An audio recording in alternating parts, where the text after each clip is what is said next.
حضرت عمار رضی اللہ تعالیٰ عنہ نے عمر رضی اللہ تعالیٰ عنہ سے کہا کہ میں تو زمین میں لوٹ پوٹ ہو گیا۔ پھر نبی صلی اللہ علیہ وسلم کی خدمت میں حاضر ہوا تو آپ نے فرمایا کہ تیرے لیے صرف چہرے اور پونچھوں پر مسح کرنا کافی تھا، زمین پر لیٹنے کی ضرورت نہ تھی۔ صحیح بخاری حدیث نمبر 341۔ عبد الرحمن بن ابزہ نے کہا کہ میں حضرت عمر رضی اللہ تعالیٰ عنہ کی خدمت میں موجود تھا کہ عمار رضی اللہ تعالیٰ عنہ نے ان سے کہا، پھر انہوں نے پوری حدیث بیان کی۔ صحیح بخاری حدیث نمبر 342۔ عبد الرحمن بن ابزہ نے اپنے والد سے حضرت عمار رضی اللہ تعالیٰ عنہ نے بیان کیا، پس نبی کریم صلی اللہ علیہ وسلم نے اپنے ہاتھوں کو زمین پر مارا اور اس سے اپنے چہرے اور پونچھوں کا مسح کیا۔ صحیح بخاری حدیث نمبر 343۔ ابو رجا نے عمران کے حوالے سے کہا کہ ہم نبی کریم صلی اللہ علیہ وسلم کے ساتھ ایک سفر میں تھے کہ ہم رات بھر چلتے رہے، اور جب رات کا آخری حصہ آیا تو ہم نے پڑاؤ ڈالا، اور مسافر کے لیے اس وقت کے پڑاؤ سے زیادہ مرغوب اور کوئی چیز نہیں ہوتی۔ پھر ہم اس طرح غافل ہو کر سو گئے کہ ہمیں سورج کی گرمی کے سوا کوئی چیز بیدار نہ کر سکی۔ سب سے پہلے بیدار ہونے والا شخص فلاں تھا، پھر فلاں، پھر فلاں۔ ابو رجا نے سب کے نام لیے، لیکن اوف کو یہ نام یاد نہیں رہے۔ پھر چوتھے نمبر پر جاگنے والے حضرت عمر بن خطاب رضی اللہ تعالیٰ عنہ تھے، اور جب نبی کریم صلی اللہ علیہ وسلم آرام فرماتے تو ہم آپ کو جگاتے نہیں تھے، یہاں تک کہ آپ خود بخود بیدار ہوں، کیونکہ ہمیں کچھ معلوم نہیں ہوتا کہ آپ پر خواب میں کیا تازہ وحی آتی ہے۔ جب حضرت عمر جاگ گئے اور یہ آمدہ آفت دیکھی، اور وہ ایک نڈر دل والے آدمی تھے، پس زور زور سے تکبیر کہنے لگے۔ اسی طرح بآواز بلند آپ اس وقت تک تکبیر کہتے رہے جب تک کہ نبی کریم صلی اللہ علیہ وسلم ان کی آواز سے بیدار نہ ہو گئے۔ تو لوگوں نے پیش آمدہ آفت مصیبت کے متعلق آپ صلی اللہ علیہ وسلم سے شکایت کی۔ اس پر آپ نے فرمایا کہ کوئی حرج نہیں، سفر شروع کرو۔ پھر آپ تھوڑی دور چلے، اس کے بعد آپ ٹھہر گئے اور وضو کا پانی طلب فرمایا، اور وضو کیا اور اذان کہی گئی۔ پھر آپ نے لوگوں کے ساتھ نماز پڑھی۔ جب آپ نماز پڑھانے سے فارغ ہوئے تو ایک شخص پر آپ کی نظر پڑی جو الگ کنارے پر کھڑا ہوا تھا، اور اس نے لوگوں کے ساتھ نماز نہیں پڑھی تھی۔ آپ نے اس سے فرمایا کہ اے فلاں، تمہیں لوگوں کے ساتھ نماز میں شریک ہونے سے کون سی چیز نے روکا؟ اس نے جواب دیا کہ مجھے غسل کی حاجت ہو گئی اور پانی موجود نہیں ہے۔ آپ نے فرمایا کہ پاک مٹی سے کام نکال لو، یہی تجھ کو کافی ہے۔ پھر نبی کریم صلی اللہ علیہ وسلم نے سفر شروع کیا تو لوگوں نے پیاس کی شکایت کی۔ آپ پھر ٹھہر گئے اور فلاں یعنی عمران بن حسین رضی اللہ تعالی عنہ کو بلایا۔ ابو رجا نے ان کا نام لیا تھا، لیکن اوف کو یاد نہیں رہا، اور حضرت علی کو بھی طلب فرمایا۔ ان دونوں سے آپ نے فرمایا کہ جاؤ پانی تلاش کرو۔ یہ دونوں نکلے۔ راستے میں ایک عورت ملی جو پانی کی 2 پکھالیں اپنے اونٹ پر لٹکائے ہوئے بیچ میں سوار ہو کر جا رہی تھی۔ انہوں نے اس سے پوچھا کہ پانی کہاں ملتا ہے؟ تو اس نے جواب دیا کہ کل اسی وقت میں پانی پر موجود تھی، یعنی پانی اتنی دور ہے کہ کل میں اسی وقت وہاں سے پانی لے کر چلی تھی، آج یہاں پہنچی ہوں، اور ہمارے قبیلے کے مرد لوگ پیچھے رہ گئے ہیں۔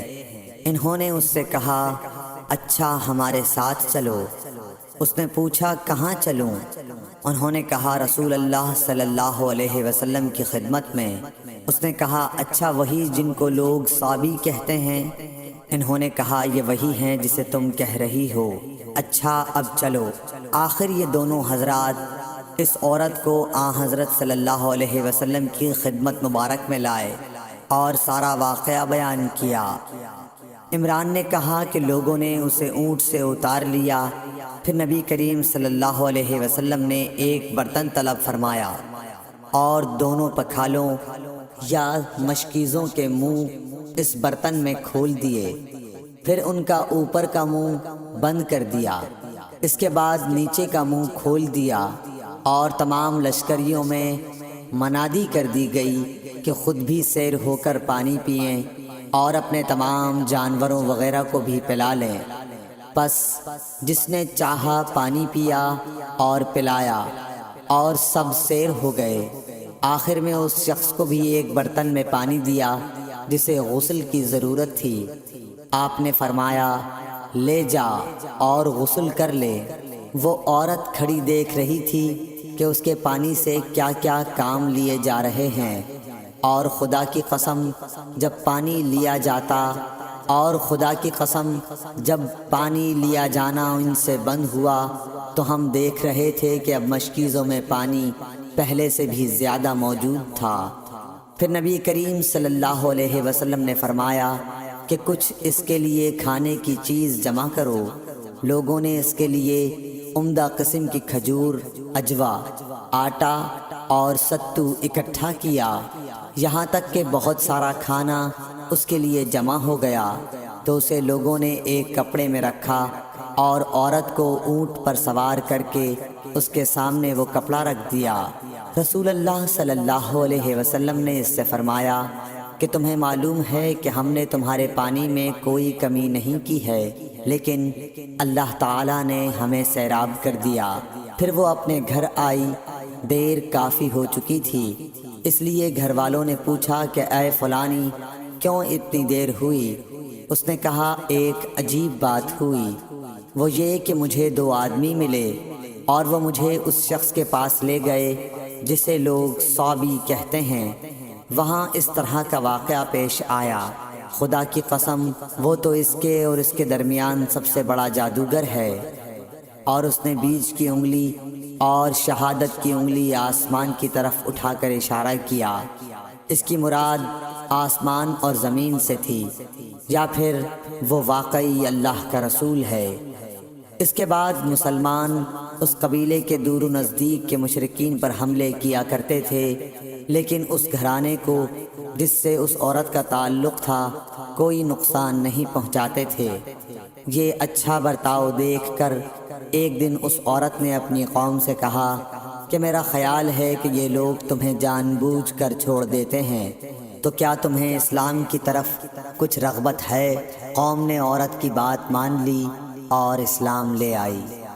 حضرت ابو عبداللہ امام بخاری رحمۃ اللہ علیہ نے فرمایا کہ سبا کے معنی ہیں اپنا دین چھوڑ کر دوسرے کے دین میں چلا گیا، اور ابو العالیہ نے کہا ہے کہ صائبین اہل کتاب کا ایک فرقہ ہے جو زبور پڑھتے ہیں، اور سورہ یوسف میں جو عصب کا لفظ ہے وہاں بھی اس کے معنی عمل کے ہیں۔ صحیح بخاری حدیث نمبر 344۔ ابو موسیٰ نے عبداللہ بن مسعود سے کہا کہ اگر غسل کی حاجت ہو اور پانی نہ ملے تو کیا نماز نہ پڑھی جائے؟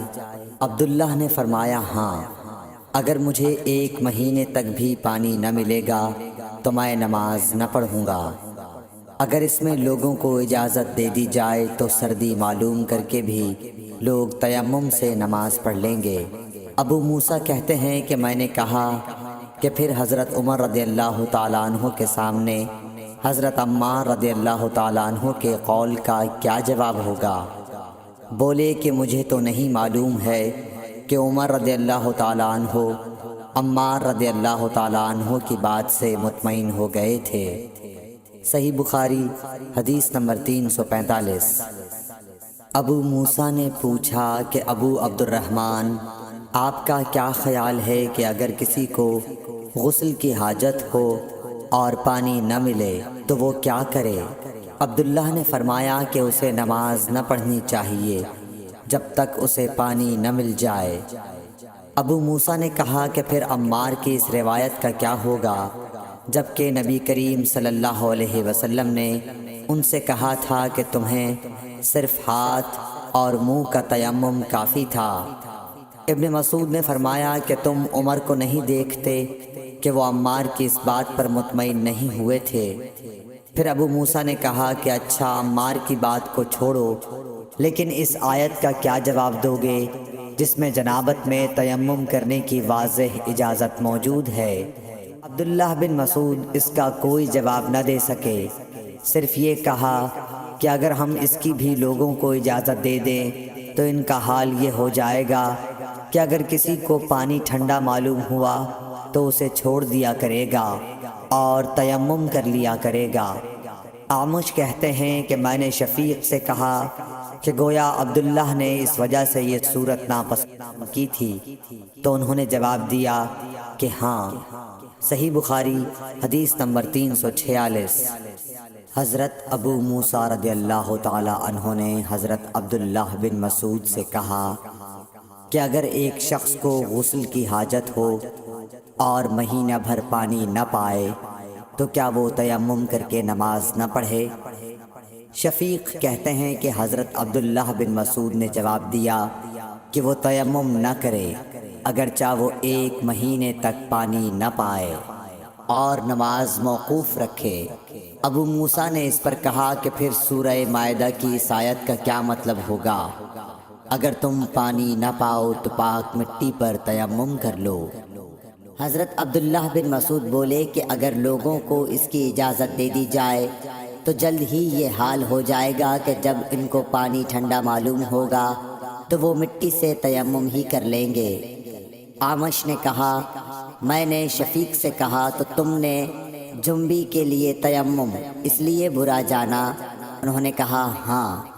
پھر حضرت ابو موسیٰ اشعری رضی اللہ تعالیٰ عنہ نے فرمایا کہ کیا آپ کو حضرت عمار کا حضرت عمر بن خطاب رضی اللہ تعالیٰ عنہ کے سامنے یہ قول معلوم نہیں کہ مجھے رسول اللہ صلی اللہ علیہ وسلم نے کسی کام کے لیے بھیجا تھا، سفر میں مجھے غسل کی ضرورت ہو گئی لیکن پانی نہیں ملا، اس لیے میں مٹی میں جانور کی طرح لوٹ پوٹ لیا۔ پھر میں نے رسول اللہ صلی اللہ علیہ وسلم سے اس کا ذکر کیا تو آپ نے فرمایا کہ تمہارے لیے صرف اتنا کرنا کافی تھا، اور آپ نے اپنے ہاتھوں کو زمین پر 1 مرتبہ مارا، پھر ان کو جھاڑ کر بائیں ہاتھ سے داہنے کی پشت کو مل لیا یا بائیں ہاتھ کا داہنے ہاتھ سے مسح کیا، پھر دونوں ہاتھوں سے چہرے کا مسح کیا۔ عبداللہ نے اس کا جواب دیا کہ آپ عمر کو نہیں دیکھتے کہ انہوں نے عمار کی بات پر قناعت نہیں کی تھی۔ اور یعلی بن عبید نے اعمش کے واسطے سے شفیق سے روایت میں یہ زیادتی کی ہے کہ انہوں نے کہا کہ میں عبداللہ اور ابو موسیٰ کی خدمت میں تھا، اور ابو موسیٰ نے فرمایا تھا کہ آپ نے عمر سے عمار کا یہ قول نہیں سنا کہ رسول اللہ صلی اللہ علیہ وسلم نے مجھے اور آپ کو بھیجا، پس مجھے غسل کی حاجت ہو گئی اور میں مٹی میں لوٹ پوٹ لیا۔ پھر میں رات رسول اللہ صلی اللہ علیہ وسلم کی خدمت میں حاضر ہوا اور آپ سے صورتحال کے متعلق ذکر کیا تو آپ نے فرمایا کہ تمہیں صرف اتنا ہی کافی تھا، اور آپ نے چہرے اور ہتھیلیوں کا 1 ہی مرتبہ مسح کیا۔ صحیح بخاری حدیث نمبر 347۔ عمران بن حسین خزائی سے روایت ہے کہ رسول اللہ صلی اللہ علیہ وسلم نے ایک آدمی کو دیکھا کہ الگ کھڑا ہوا ہے اور لوگوں کے ساتھ نماز میں شریک نہیں ہو رہا ہے۔ آپ نے فرمایا کہ اے فلاں، تمہیں لوگوں کے ساتھ نماز پڑھنے سے کس چیز نے روک دیا؟ اس نے عرض کی یا رسول اللہ، مجھے غسل کی ضرورت ہو گئی اور پانی نہیں ہے۔ آپ نے فرمایا پھر تم کو پاک مٹی سے تیمم کرنا ضروری تھا، پس وہ تمہارے لیے کافی ہوتا۔ صحیح بخاری حدیث نمبر 348۔